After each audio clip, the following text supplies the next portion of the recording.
Alors, je suis avec Marc Saez, le réalisateur du rôle de ta vie. Bonjour Marc. Bonjour.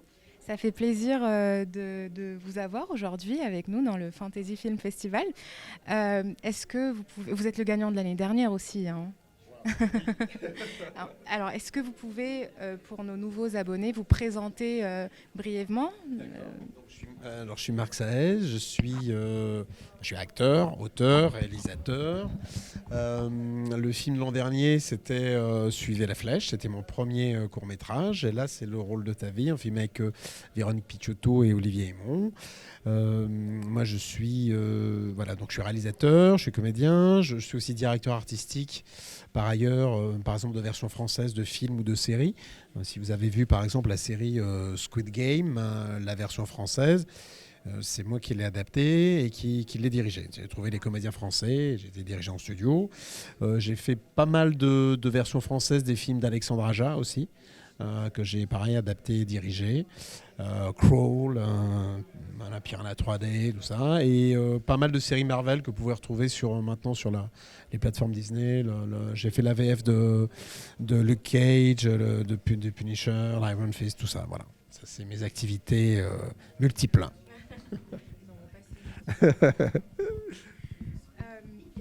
Le rôle de ta vie, qu'est-ce qui vous a inspiré cette année? Le rôle de ta vie, j'étais pas parti pour faire un deuxième cours après Suivez la flèche. Ça a été un concours de circonstances. J'ai un long métrage que d'ailleurs je suis en train d'essayer de monter à l'heure actuelle. Et en fait, entre les deux cours, on avait monté un spectacle qui s'appelait À nu, tiré d'un film de Sidney Lumet qui s'appelait Strip Search, avec Glenn Close, écrit par Tom Fontana. C'était une pièce sur les cellules antiterroristes américaines, deux interrogateurs en parallèle, Chine-États-Unis. En Chine, un Chinois interroge une Américaine. Aux États-Unis, une femme de la CIA interroge un Arabe. Les dialogues sont les mêmes, les méthodes vont changer. Et la pièce était extrêmement coup de poing. Et moi, on avait monté cette pièce parce que je voulais que les gens voient l'actrice qui était Véronique, parce que je la trouvais remarquable et que le rôle était taillé pour elle, même vraiment. Et Elmi Dridi aussi. Toute l'équipe était vraiment formidable.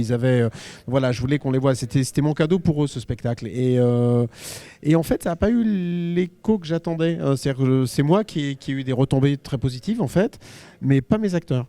Alors qu'ils étaient vraiment formidables. C'est-à-dire que moi, ça m'a permis de rencontrer à l'époque Sidney Lumet de son vivant, quand on a eu les droits, de devenir ami avec Tom Fontana, qui est quand même le créateur de Oz, Borgia et tout. Et dans la foulée, j'ai eu la chance de pouvoir passer les essais pour la troisième saison de Borgia, et j'ai tourné dans les 2 premiers épisodes de la troisième saison. Donc ça m'a apporté, alors que moi j'étais metteur en scène et adaptateur de ce spectacle, et que je l'ai fait pour les comédiens, c'est à moi que ça a apporté et pas eux. Donc du coup, j'étais avec un peu ce goût amer en bouche, et puis surtout d'avoir eu des fois des remarques désobligeantes qui avaient été faites sur la nudité par rapport aux comédiennes, à la comédienne, et à des choses un peu déplacées. Et puis moi, j'avais eu vent enfin, on sait très bien dans le métier, voilà, le harcèlement, ce qui se passe, etc. Et je trouvais ça injuste. C'est-à-dire que quand les gens ne sont pas capables de voir le talent de quelqu'un sur une scène et qu'ils ne voient que la nudité de la personne, et que du coup, au lieu de proposer des choses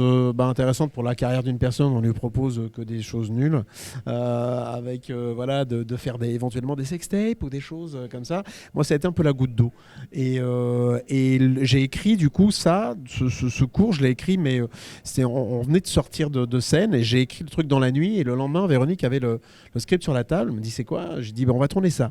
Et elle me dit c'est quoi? J'ai dit mais lis, tu vas voir. Elle me dit attends, mais c'est super coup de poing et tout, on va se faire griller. J'ai dit non, mais moi je m'en fous. J'ai dit parce que je commence à en avoir marre, que les gens, voilà, que ça continue, et que les gens soient pas capables de calmer leurs pulsions, parce qu'on est dans des métiers qui sont des métiers de désir. Un réalisateur désire ses acteurs, non, mais je veux dire, il y a des frontières quand même à ne pas franchir, quoi, voilà, pas dépasser. Et là, c'était vraiment la goutte d'eau. Donc, c'est comme ça que ce court-métrage est né. Et en fait, je voulais juste, au départ, je voulais le faire, que Véronique aille voir l'agent qui avait proposé notamment de faire une espèce de petite vidéo où il fallait en montrer plus, il fallait faire plus. Il avait demandé de voir le film,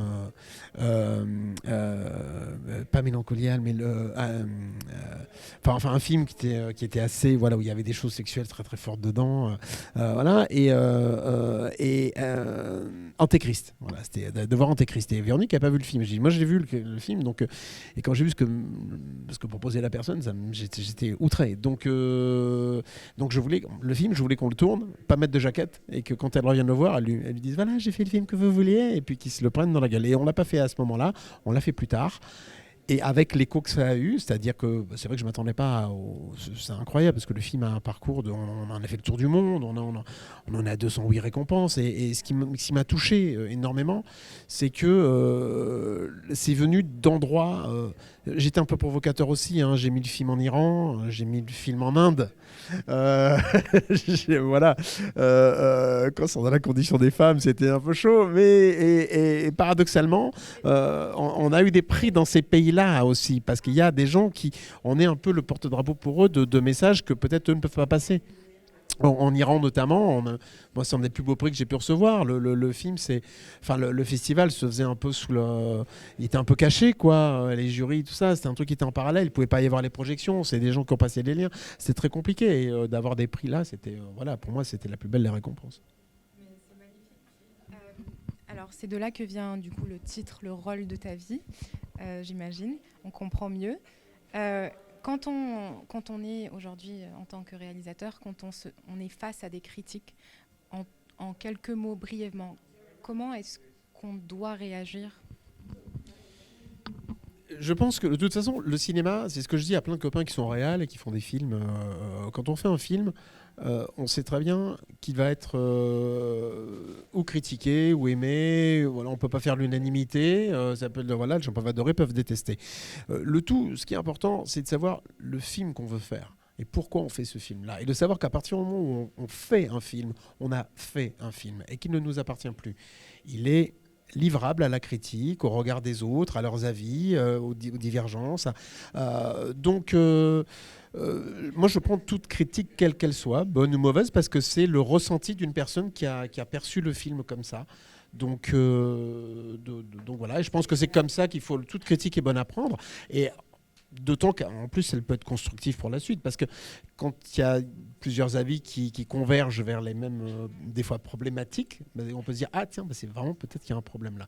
Mais en tout cas, de bien réfléchir quand on fait un film à pourquoi on fait ce film-là, quel est le message qu'on veut faire passer, et d'en être fier, de ne pas avoir à s'excuser. Moi, quand je fais des films, je ne veux pas m'excuser. Je ne veux pas me dire, non, mais là, j'ai pas eu les moyens de faire. Alors, on aurait pu faire, non.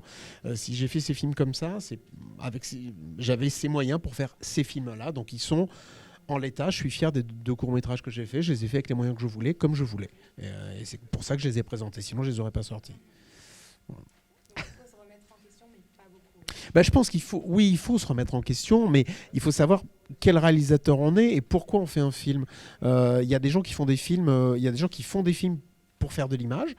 C'est respectable aussi parce que c'est une forme de training. Mais à partir du moment où on fait des films et qu'on les livre, tous ces films vont être critiquables aussi. Je pense que moi, j'ai toujours dit que je préfère être l'homme d'un... Par exemple, j'ai pas encore fait mon premier long métrage, je me bats pour, mais je préfère être l'homme d'un seul long métrage, mais d'être fier de ce long métrage-là. Donc ça prend le temps que ça prend. Et alors chacun a ses méthodes. Moi, ça c'est mon point de vue. Voilà, c'est la qualité et de faire que le film que je vais faire soit impactant pour les gens, que ça se mérite. Comme je dis toujours, le cinéma, pour moi, se mérite. Pour que les gens se déplacent et aient envie de voir quelqu'un et aillent dans une salle, on ne peut pas se foutre de leur gueule derrière, quoi. C'est-à-dire qu'il faut leur donner ce qu'ils attendent. Ou pas, en les surprenant. Mais voilà. C'est ce qu'ils attendent finalement. Oui. Mais du coup, c'est pas de réfléchir aussi pour les réalisateurs. C'est pas tout de poser une caméra, de faire un champ contre champ, de couper, de faire un montage. La caméra raconte quelque chose aussi. Donc de bien réfléchir à tout ça avant. Je vois certains, des fois j'ai entendu parler des réalisateurs qui disaient ouais, moi quand je viens sur un plateau, je sais pas trop ce que je vais tourner encore. Je dis what quoi, vraiment.